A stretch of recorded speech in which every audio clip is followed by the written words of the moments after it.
So tell me, how was it her fault?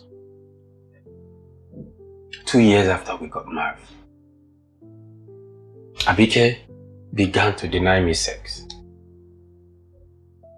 Every time I tried to initiate it, her mood would just turn to that of disdain. We only had sex when she wanted it. And trust me, Abike could go for weeks without wanting sex. And here was me, an active man. Ask her now. Imagine this scenario. Being in the mood for it and making advances to your wife and she tells you no. And so you have to sleep and wake up the following morning still in the same mood and she still tells you no. And this goes on for like 5 straight days. And on the 6th day you have to go to work. And when you get to work, lo and behold, this daughter of Eve, whom God knows you have been trying so hard to avoid, decides to bring her A game on the same day.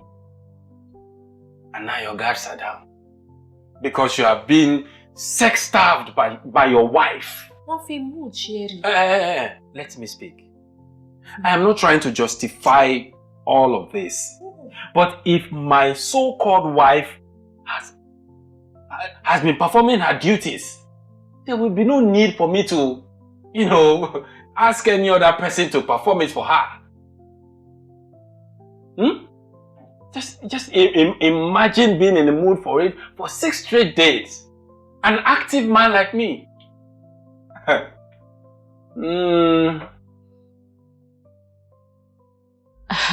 Wait, let me get this. So he was sleeping with everything in his skirts just because she wouldn't give him sex. Anyways, I'm sure she had a reason for not giving him sex. You are taking sides. I'm not. Sex with Ebuka used to be great. Awesome, in fact. Until? It stopped being great. He stopped paying attention to my sexual needs. You have sexual needs? Truth be told, if you know how much I love sex, you will know that this is a big lie. Please, Ebuka, I let you talk. Please. As I was saying, sir, Ebuka stopped paying attention to my sexual needs. He used to try, I won't lie, he used to try. He would touch me in the right places, he would patiently wait for me to crave him before we have sex. But 2 years down the line, things changed. Ebuka would just come in and go out. No hurry, no foreplay, nothing. He would just insert, come, roll away, doze off. Insert, come, sleep. That's all. And I got tired. I was wondering why he changed. Until I discovered that he was cheating on me. And he would first and waste his energy outside on his mistress before coming back home to me. I did not start cheating on you until you started to deny me sex.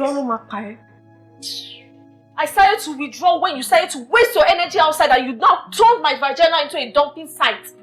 Leaving me hanging every time that we have sex. And then I now have to masturbate in the bathroom. A married woman. It's a lie. I did not start to cheat on you until you started to deny me sex.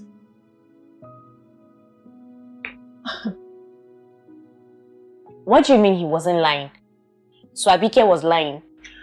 Abike was hasty. That she denied you sex was not enough reason to cheat on your wife. In fact, there is no valid reason why a husband should cheat on his wife. What if she had denied me for 1 year? Deny yourself sex for 1 year, you won't die. It won't kill you. Did you ask her why she was denying you sex? I thought maybe she was just being angry with me. Did you do anything to annoy her? Do I need to do anything wrong? You should have asked her why she was no longer interested in having sex with you. You should have communicated. Okay. Maybe I did not communicate verbally. But I did communicate with my actions. What did you do? She might not believe this, but after the day she caught me with that lady, I promised never to do it again, and I did stop. After that, our sex life became non-existent. I decided to contact somebody on Instagram, a sex therapist. Another woman. Anyway, I never met her. But she told me that women get bored after a while. And she advised me to do something that I've never done with her before. She asked me to send her my nudes. And that was why you saw it on my phone. Was he lying? Nah. So you concluded that he was cheating on you because the sex stopped being great?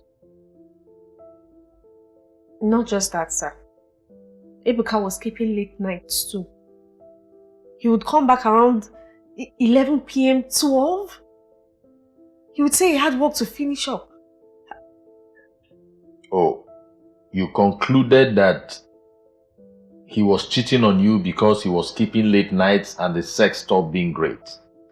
There was precedence too. Ebuka used to cheat on me when we were dating. It's his nature. Why are you bringing up the past? The past led us here. When did you start noticing these changes in his sexual behavior? 2 years into our marriage. That was the period I got laid off. What period exactly did you begin to notice this? Beginning of the year, middle of the year? Yeah, around February. Yeah, February, I think. When did you get laid off? December. Did you know you were going to get laid off? Well, not exactly. At the beginning of the year, there was rumors that the company were trying to lay off some staff. Everyone in my department knew someone that knew someone.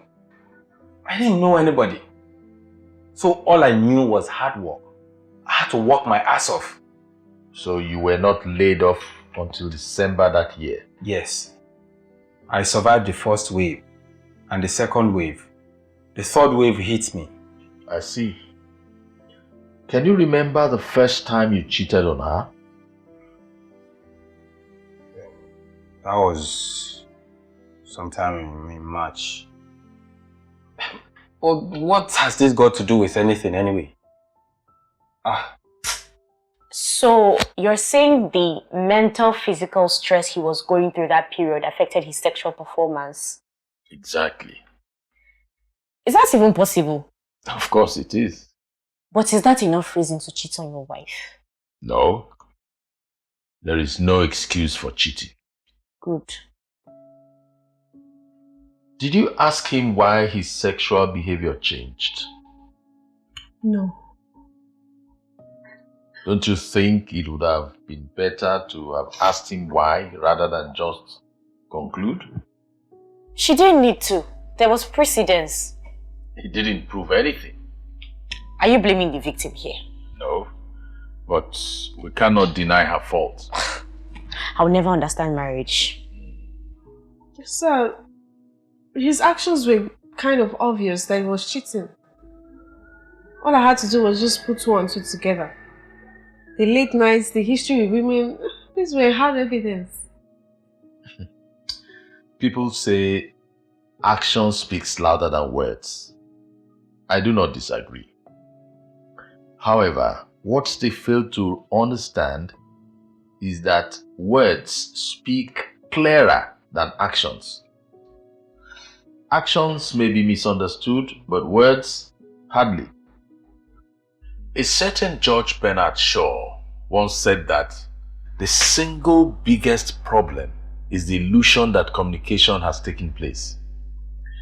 You see, couples underestimate the importance of verbal communications. Sometimes they feel too embarrassed or shy or proud to talk about whatever it is, and so they rely on signals. Grave mistake. Did it bother you, Ebuka? What?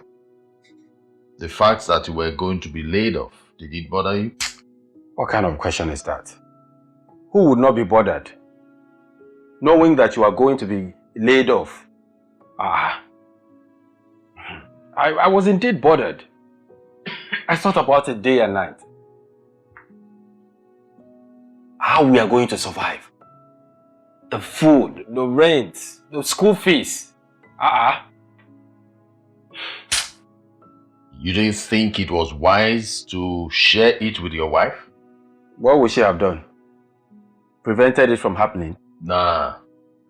She would have understood why you were not as sexually active as you used to be. And this would have made a lot of difference. Nah. I do not agree with you. You don't know her. She was the reason I had to work my ass off. Day and night. How? Your love for material things. I couldn't bring myself down to tell her that I was going broke. I'm a man of action, not words. I saw a looming problem and I found a solution to it. A solution that didn't work. You still got laid off. The problem wasn't about me getting laid off. It was about Abike. Oh my God. How was it about her? I mean, if I had some savings, I wouldn't have bothered about getting laid off. So how's that my fault? Dr. Alfred, I think at this point, you need to grab a popcorn.